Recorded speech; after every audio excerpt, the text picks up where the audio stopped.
A'udhu billahi minash shaitanir rajim. Bismillah ar-Rahman ar-Rahim. First of all, I'd like to say something. Sheikh Mahmood asked me to prepare for this day, but I have very limited knowledge about Islamic topics, so please bear with me. And Sheikh Mahmood, and please correct me wherever you see I'm making some mistake or something. Yeah. So my today topic is power of listening. Some audition, we say audio, something like that, audition. So the means of acquiring knowledge are 5: hearing, sight, taste, smell, and touch. God has created for the mind these 5 avenues and has made every kind of knowledge depend on one of them. 4 of the 5 senses are situated in a special organ. But one, namely touch, is diffused over the whole body. It is possible, however, that this diffusion, which is characteristic of touch, may be shared by any of the other senses. So the Mu'tazila, I think, hold that no sense can exist but in a special organ. So a theory which is converted by the fact that the sense of touch has no such organ, since one of the 5 senses has no special organ, it follows that if the sense of touch is generally diffuse, the other senses may be capable of the same diffusion. Although it is not my purpose to discuss this question here,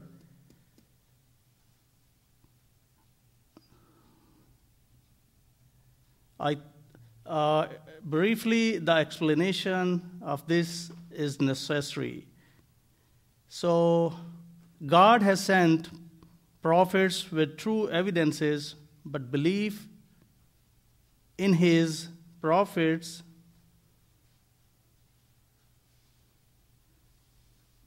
does not become obligatory until the obligatoriness of knowledge, of knowing God, is ascertained by means of hearing. It is hearing then that makes religion obligatory, and for this reason, a sect of Muslims, Sunnis, regard hearing as superior to sign in the domain of religious obligation. If it be said that vision of God is better than hearing his word, so the scholar says, I replied that our knowledge of God's visibility to the faithful in a paradise is derived from hearing. It is a matter of indifference whether the understanding allows that God shall be visible or not, inasmuch as we are assured of fact by oral tradition. Hence, hearing is superior to sight. Moreover, all religious ordinances are based on hearing and could not be established without it. And all the prophets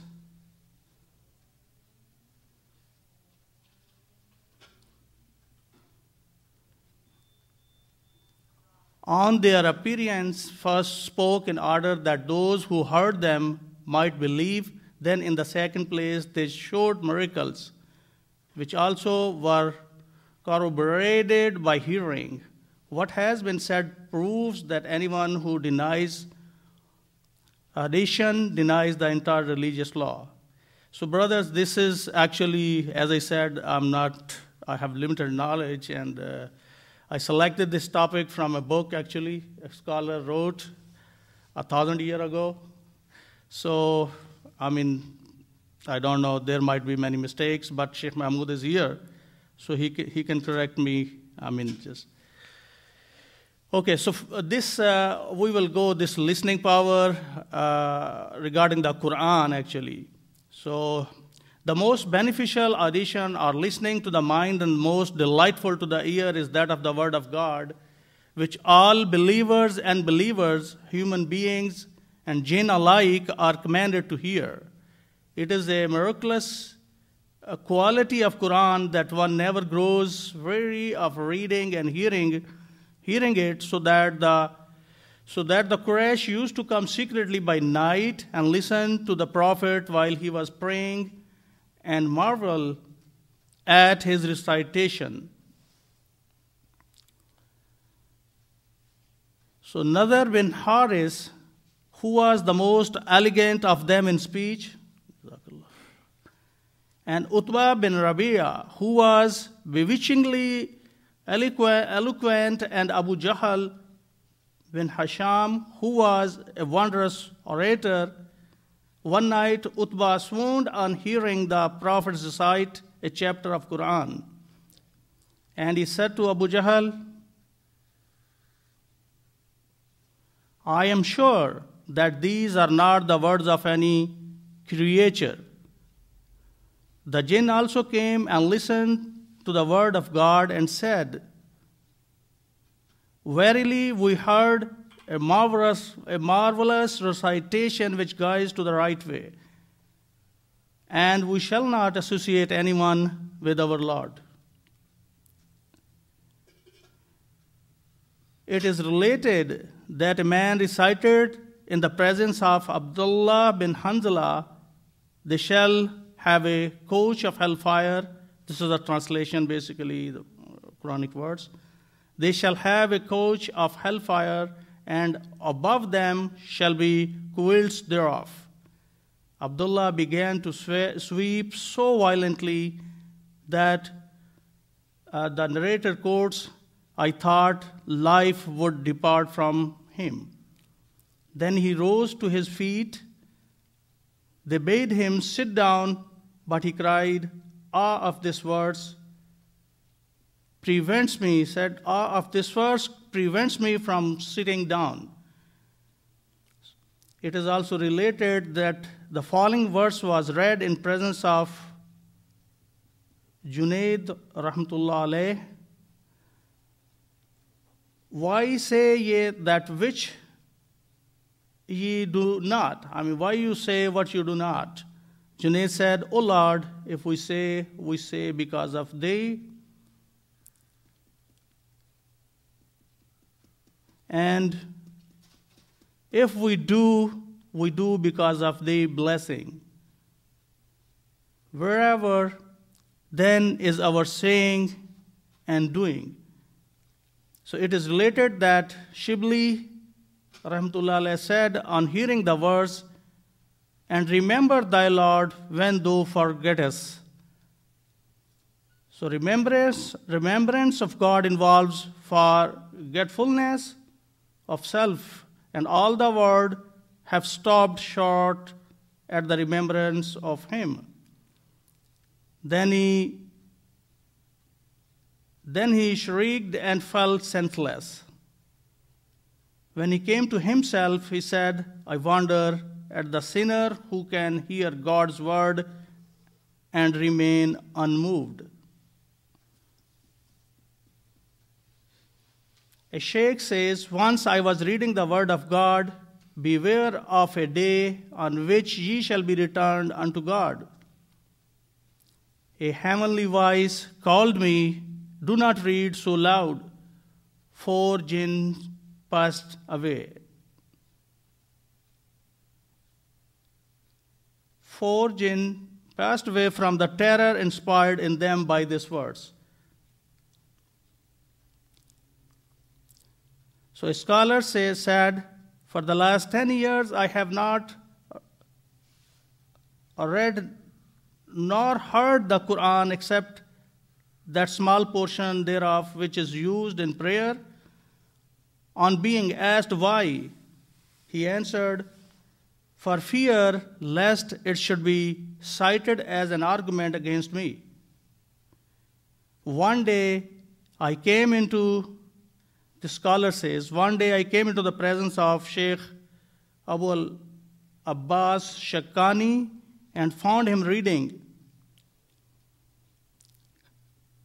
God propounded as a parable an old slave who hath not in his power, and weeping and shrieking, so that he swooned, and I thought he was dead. O Shaykh, I cried, what ails thee? He said, after 11 years I have reached this point in my set portion of Quran and am unable to proceed further.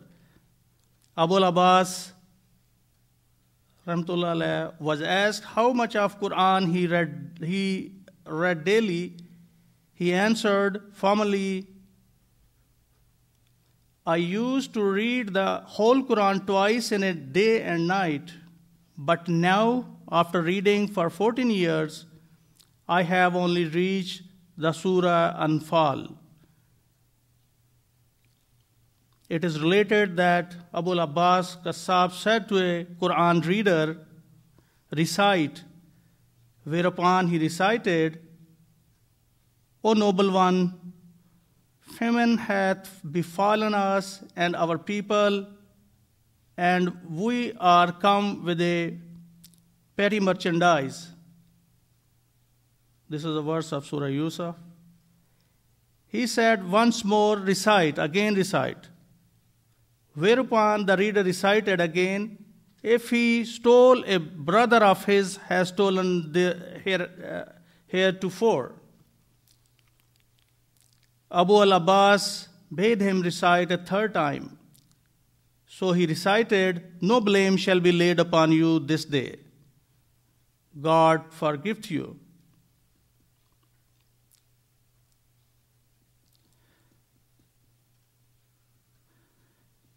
Abu al-Abbas said, Abu al-Abbas cried actually, O Lord, I am more unjust than Joseph's brethren, and thou art more kind than Joseph. Deal with me as he dealt with his wicked brethren.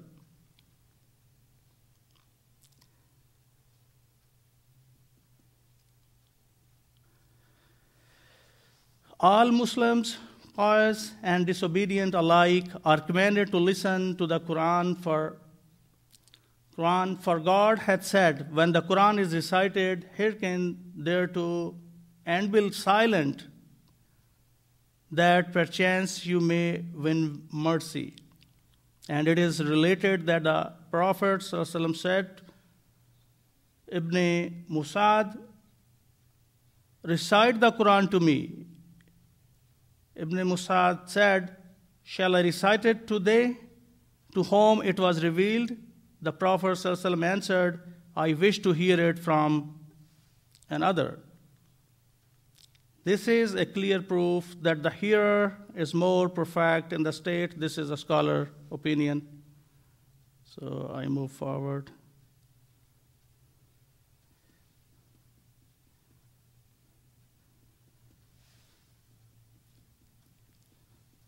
So here now the listening of poetry, also the scholar says it is permissible to hear poetry. The Prophet heard it, and companions not only heard it, but also spoke it. The Prophet ﷺ said, some poetry is wisdom. And he said, wisdom is the believer's lost she-camel. Wherever he finds her, he has the best right to her. And he said too,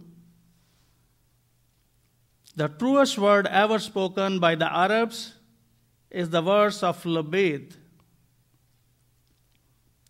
Everyone except God is vain, and all fortune is inevitably fleeting. Amr bin Sharid relates that his father said, the Prophet ﷺ asked me whether I could recite any poetry of Umayyah bin Abi as-Salat. So I recited 100 verses, and at the end of each verse, he cried, "Go on." He said that Umayyah almost became a Muslim in his poetry.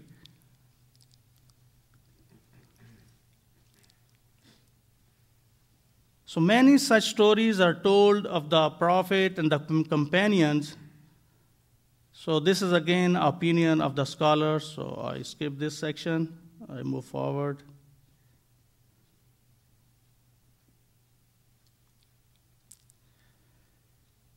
Okay. So Prophet ﷺ said, "What is good thereof is good, and what is bad thereof is bad. Whatever is unlawful, like backbiting and calumny and foul abuse and blame of any person and utterness of infidelity is equally unlawful, whether it be expressed in prose or in verse." So this is, again, the scholar's idea that, we should go for the poetry or not, but we should deal it accordingly, as Prophet ﷺ said, take good and leave bad.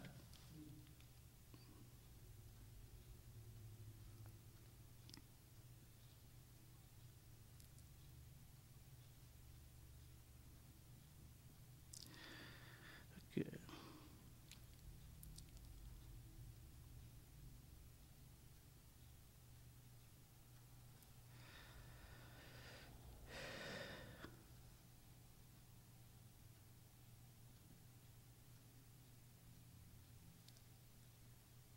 So now I move a little forward. This is listening power, again, a beautiful voice, how it affects. So the Prophet ﷺ said, "Beautify your voices by reading the Quran aloud." And God had said, "God addeth unto his creatures what he pleased." Meaning, as the commentators think, a beautiful voice, and the Prophet ﷺ said, "Whosoever wishes to hear the voice of David, Daud al-Islam, let him listen to the voice of Abu Musa al-Ashri." It is stated in well-known traditions that inhabitants of paradise enjoy audition, for there comes forth from every tree a different voice and melody. So when diverse sounds are mingled together, the natural temperament experiences a great delight. This sort of addition is common to all living creatures because the spirit is subtle and there is a subtlety in sounds, so that when they are heard, the spirit inclines to that which is homogeneous with itself. Physicians and the philosophers who claim to possess a profound knowledge of the truth have discussed this subject at large and have written books on musical harmony. The result of their invention are manifest today in the musical instruments which have been contrived for the sake of existing passion and procuring amusement and pleasure.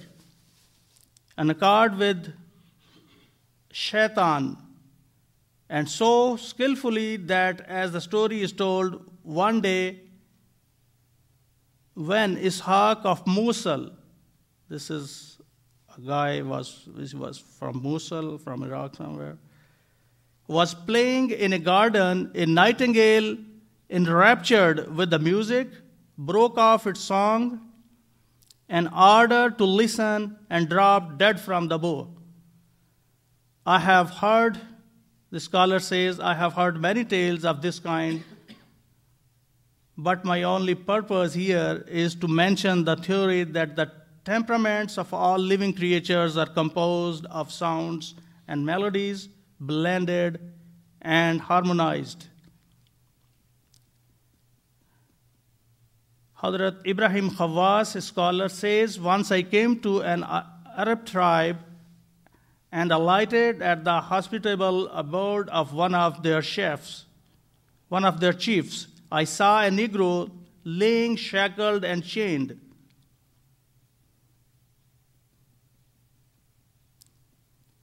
I saw a Negro laying shackled and chained at the tent door in the heat of the sun. I felt pity for him and resolved to intercede with the chief of his behalf. So when food was brought for my entertainment, I refused to eat.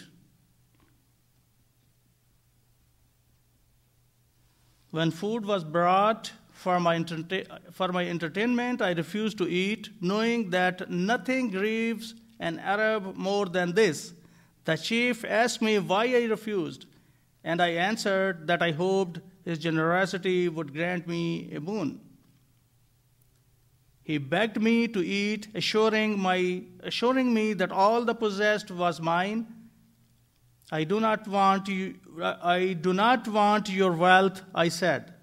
The scholar says, I said, I don't need your wealth, but pardon this slave for my sake. This chief said, first hear what his offense was. This slave who was chained, what he did actually. The slave is a camel driver, and he has a sweet voice. I sent him with a few camels to my estates to fetch me some corn. He put a double load on every camel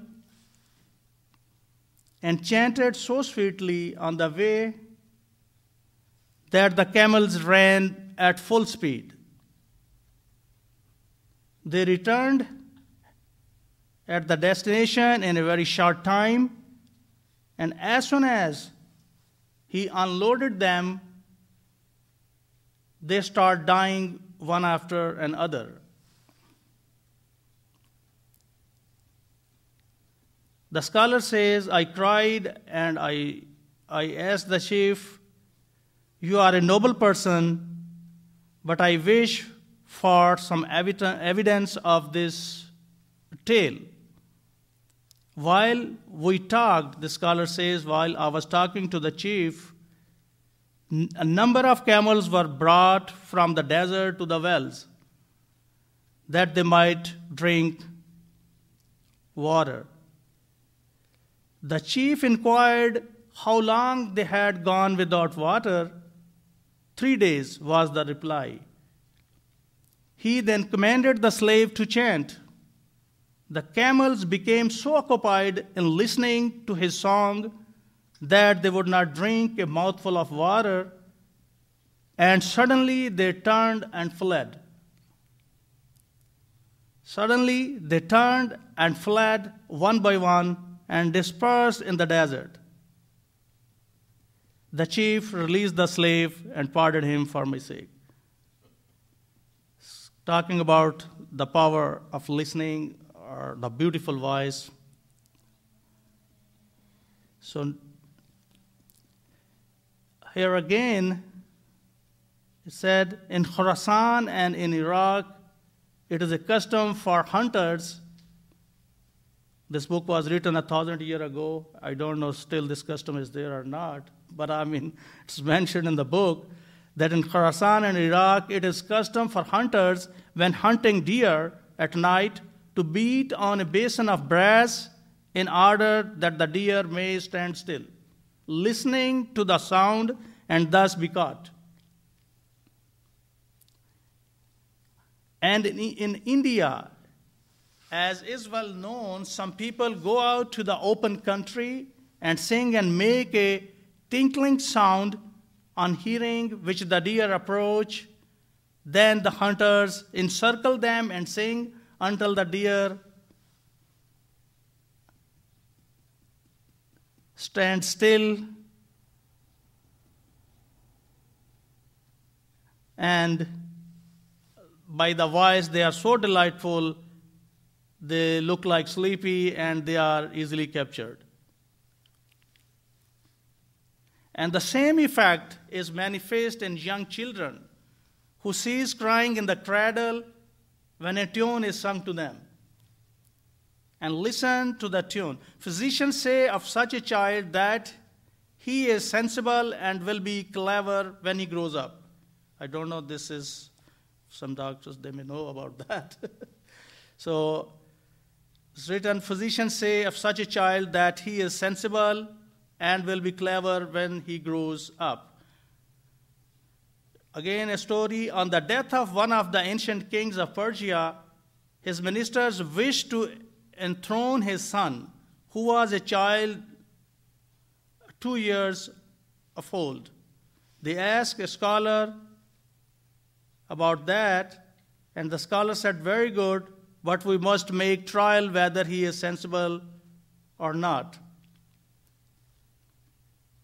So he ordered some singers to sing to him. The child was stirred with emotion and began to shake his arms and legs. So that scholar declared that this was a hopeful sign and consented to his succession.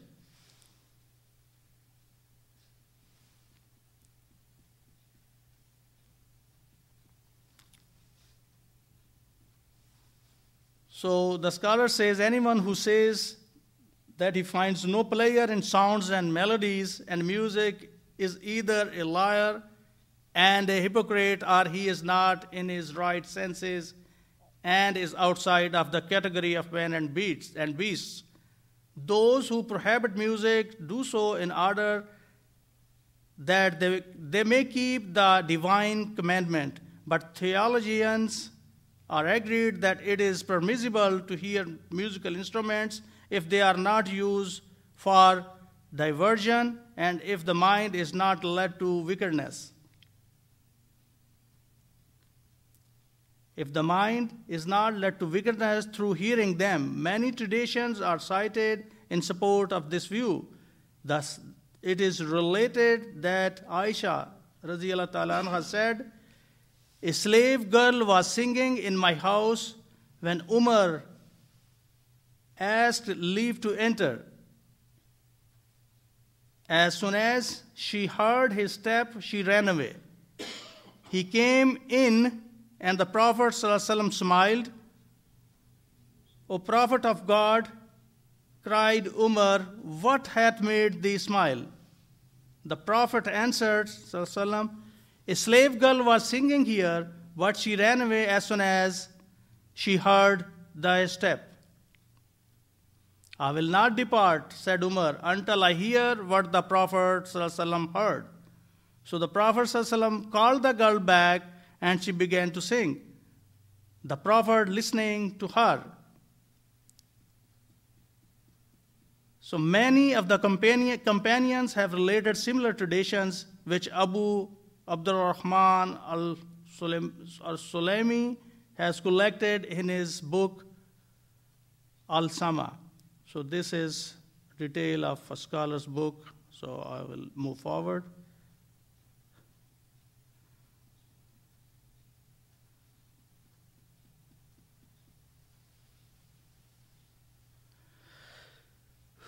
Okay.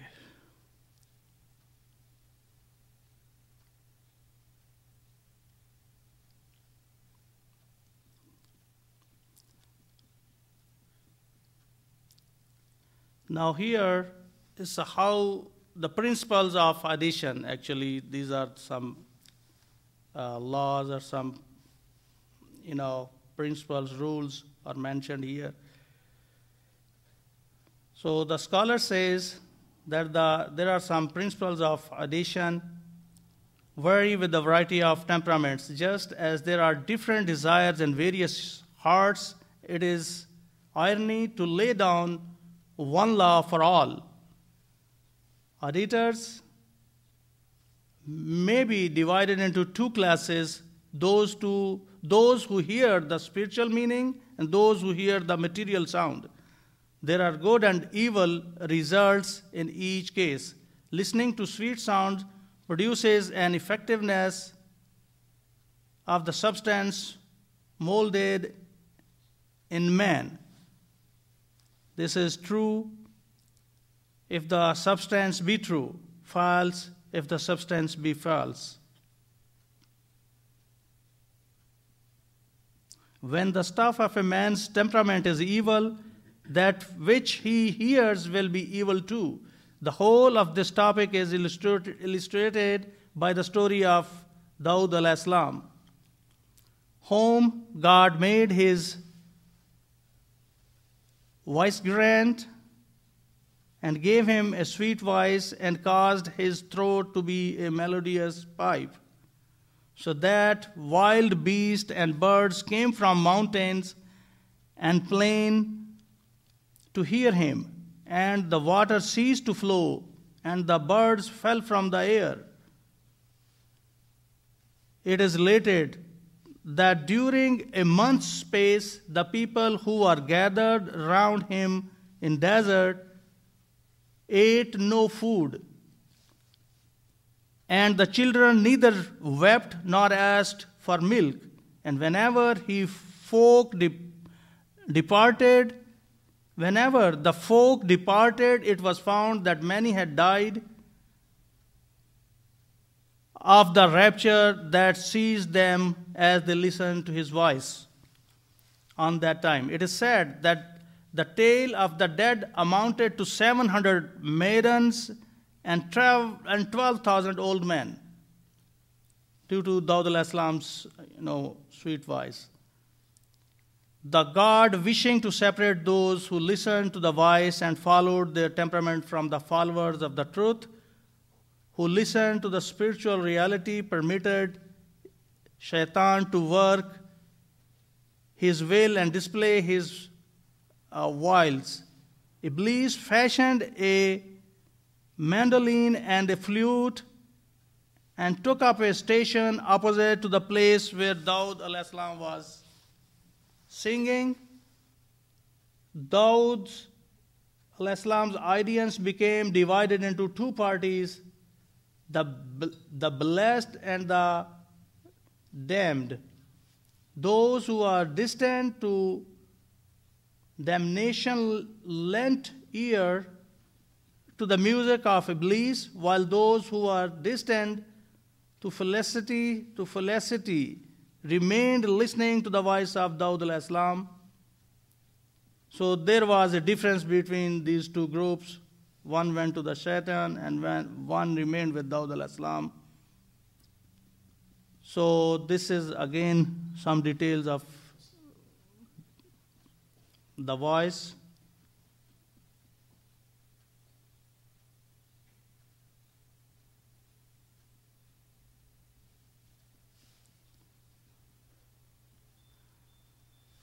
The Prophet ﷺ said, "O God, let us see things as they are."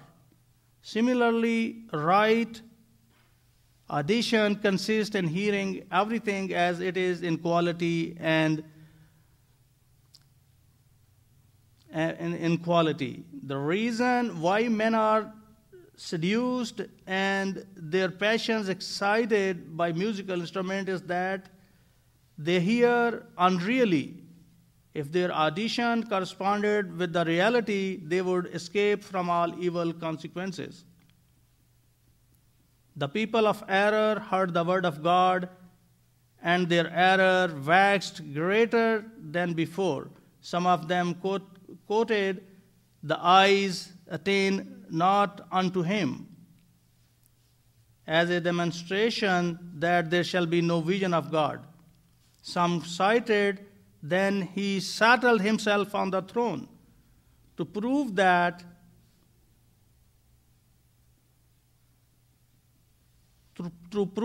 position and direction may be affirmed of him. And some argued that God actually comes, since he has said,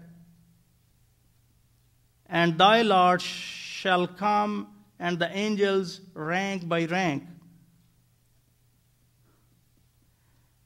Inasmuch as error was implanted in their minds, it profited them nothing to hear the word of God.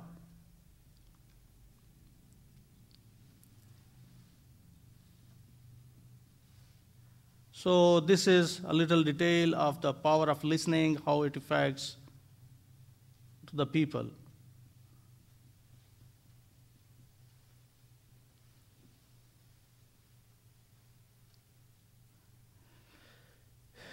So the scholar says that there are different sheikhs who uttered many sayings on this subject. So Zunnun Masri says addition is a divine influence which stirs the heart to seek God. Those who listen to it spiritually attain unto God, and those who listen to it sensually fall into hearsay. This vulnerable person does not mean that addition is the cause of attaining unto God, but the means that the auditor ought to hear the spiritual reality, not the mere sound, and that the divine influence ought to sink into his heart and stir it up. One who in that audition follows the truth will experience a revelation, whereas one who follows his lower soul will be veiled and will have recourse to interpretation.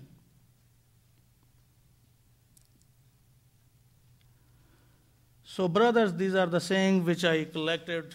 Actually, as I said, I have no more knowledge, and whatever I could find, I just mentioned here. So, yeah, please forgive me if I did any mistake.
نزل من على حماره وجلس إلى جوار الجدار ومر بعدها أسبوع السيدة عائشة قامت الليل كله بآية واحدة من القرآن الكريم، ظلت ترددها من حلاوة ما فيها ومن شدة ما فيها من أمر المناهي، ظلت ترددها ليلة كاملة. فالمذهب الصحيح هو المذهب النبوي ومذهب الصحابة والتابعين، إن القرآن هو المرتبة الأولى سماعا وتلاوة بفهم وبغير فهم. يأتي بعد ذلك بقى الجمع يتأثر شوية بسماع بعض الأناشيد الدينية، يعني يسمع مثلا صلوات على النبي صلى الله عليه وسلم، يسمع مثلا البردة للإمام البوصيري ويمتدح بمدح النبي صلى الله عليه وسلم ويصلي عليهم، ويتعظ بعض الأبيات القائلة زي وخالف النفس والشيطان وعصيمة وإن هو ما حراك المصحف التهمي، والنفس كالطفل إن شب على حب الرضاع وإن تكتبه ينفضل. يعني مثلا ما فيش مانع، لكن لا يكون هذا هو الأساس أو على حساب القرآن. صرف النظر بقى عن حل السماع من العالم، حلوا لمسألة ثانية زي ما قلنا، مسألة مختلف فيها وكتب فيها الفريقين، كل واحد كتب في تأييد في نصرة مذاهب الكتب، ومن أحل كتب كتبا للحل ومن حرم كتب في الحرمة، فمسألة طويلة. لكن الشاهد إنه ما فيش مانع الإنسان يسمع هذه الأشياء ليروح عن نفسه حتى، مش لازم أسمعها عشان موعظة، يعني مش لازم أسمع عشان موعظة عشان أنا عاوز أسمع عشان أروح عن نفسي، إنما الأصل كل هذا الأصل في القرآن الكريم سماعا وتلاوة، ودايما السماع بيكون أحسن، لأنه زي سيدنا النبي صلى الله عليه وسلم يحب أن أسمعه من غيري. لما سيدنا عبد الله بن مسعود اقرأ علي فقال عليك أقرأ عليك أنزل، قال فإني أسمعه من غيري، وكذلك فعل مع سيدنا أبي بن كعب لما قرأ عليه فكيف إذا هينا من كل أمة بشهيد وجئنا بك على هؤلاء شهيدا، فبكى صلى الله عليه وسلم.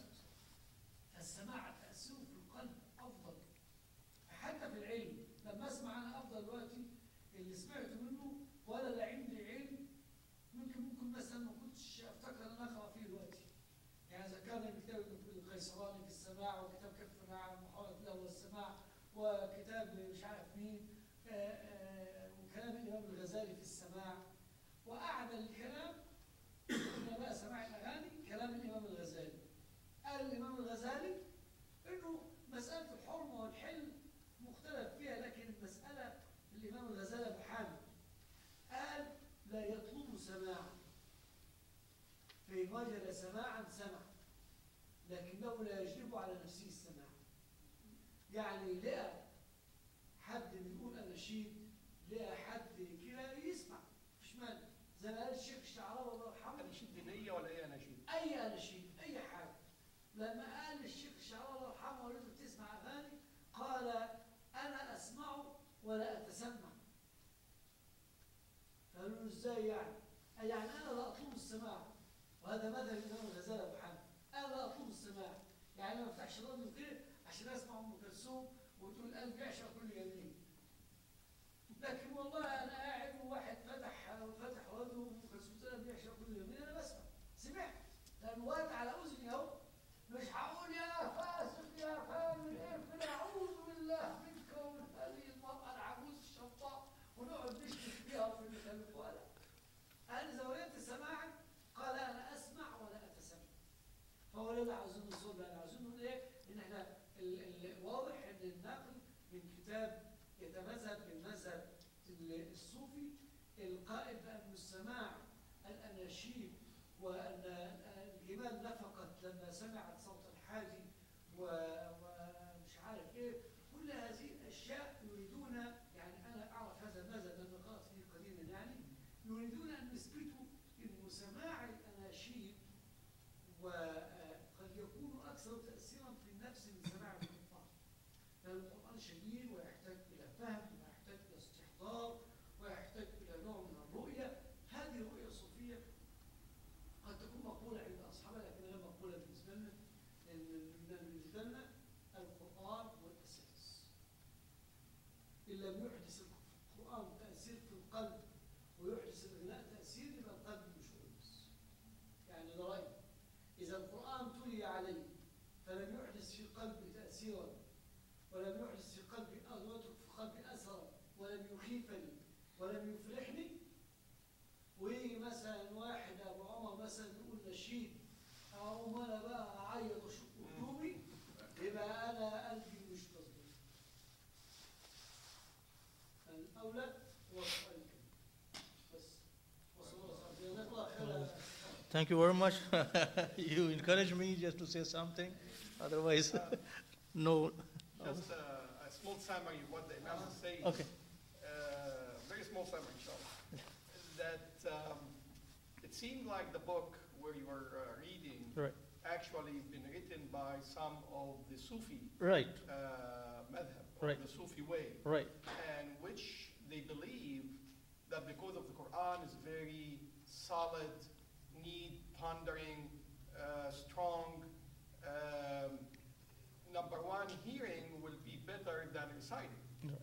But they would say that singing and poetry will be more effective even than the Quran because it's light and easy to absorb and easy to understand. And that's actually what we contradict with, because the Quran is the source. The Quran is the source that it doesn't matter if you understand it even or not. If it does not affect your heart and your soul in an intellectual way, then and you hear a song or a poetry and it affects you more, then something is not right with you, because that is the source. So Imam Ghazali actually said, his opinion that definitely the Quran is the source, and number one for listening and reciting, definitely listening will be more effective in absorbing the Quran than reciting, as the Prophet Muhammad, peace be upon him, seeked to listen to the Quran from others. But with regard to poetry and songs, it's something that he will not seek to listen to, but if it is happen to be in progress or playing, then he is listening to it. So it's something that he will not turn the radio or a computer to listen to a song or a poetry, but he would actually, if it's playing, he would actually, he's sitting there and hearing. The issue of listening to songs and poetry is halal or haram, that is a big subject Right. and big issue that will need more discussion. Right. But the conclusion that the Quran is the source, understand it or not, and it should have more effect on the heart more than poetry, more than song.